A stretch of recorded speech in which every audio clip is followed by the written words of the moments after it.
ইসরায়েলের প্রথম সারির একটি গণমাধ্যম ইসরায়েল টুডে, সেখানে দাজ্জালের আগমন সম্পর্কে একটা তথ্য দেওয়া হয়েছে একটি সাক্ষাৎকারে। সেই তথ্যকে কেন্দ্র করে পৃথিবীর অনেক মানুষের মধ্যে কৌতূহল তৈরি হয়েছে, আলোড়ন সৃষ্টি হয়েছে। সেই সাক্ষাৎকারটা দিয়েছেন একজন ইহুদি ধর্ম পণ্ডিত বা রাব্বি। তিনি সেই সাক্ষাৎকারে দাবি করেছেন যে তাদের ধর্মীয় ব্যক্তিত্ব, সিনিয়র ধর্মীয় ব্যক্তিত্ব একজন রাব্বি, তার সঙ্গে দাজ্জালের সাক্ষাৎ ইতিমধ্যে হয়ে গেছে। তার মানে দাজ্জাল পৃথিবীতে ইতিমধ্যে চলে আসছে এবং এর মাধ্যমে তারা মনে করেন যে দাজ্জালের আগমনের মাধ্যমে তাদের বিস্তার ঘটবে, তাদের প্রভাব পুরো পৃথিবীতে প্রতিষ্ঠিত হবে। কারণ ইহুদি ধর্মমত অনুযায়ী তারা দাজ্জালের আগমনকে ইতিবাচকভাবে দেখে, তারা তাকে ত্রাণকর্তা মনে করে। তারা মনে করে দাজ্জাল আসার পর গোটা পৃথিবী তাদের কর্তলগত হবে।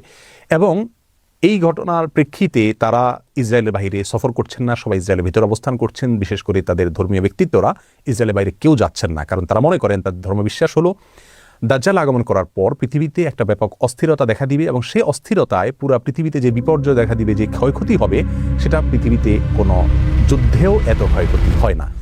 দাজ্জাল আত্মপ্রকাশের আগেই বিশ্ব তার অনুসারীদের হাতের মুঠোয়। এর মানে হল আমরা ইতিমধ্যেই দাজ্জালের ভয়াবহ ফিতনার যুগে প্রবেশ করেছি।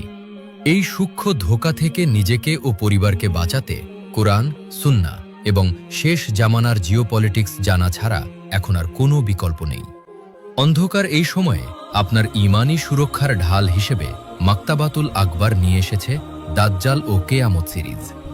বইগুলো আপনাকে শেখাবে দাজ্জালের ভয়ঙ্কর রূপ ও ধোঁকাগুলো কিভাবে চিনবেন, এই মহাবিপদে নিজেকে ও আপনজনদের ঈমান রক্ষার উপায়। ফিতনার এই যুগে ঈমান বাঁচানোর সঠিক গাইডলাইন জানা প্রত্যেক মুসলমানের জন্য অত্যন্ত জরুরি। তাই আর দেরি না করে ঈমান সুরক্ষার জন্য আজই বইগুলো সংগ্রহ করুন। অর্ডার করতে নিচের অর্ডার নাও বাটনে ক্লিক করুন অথবা স্ক্রিনে দেওয়া নম্বরে এখনই কল করুন।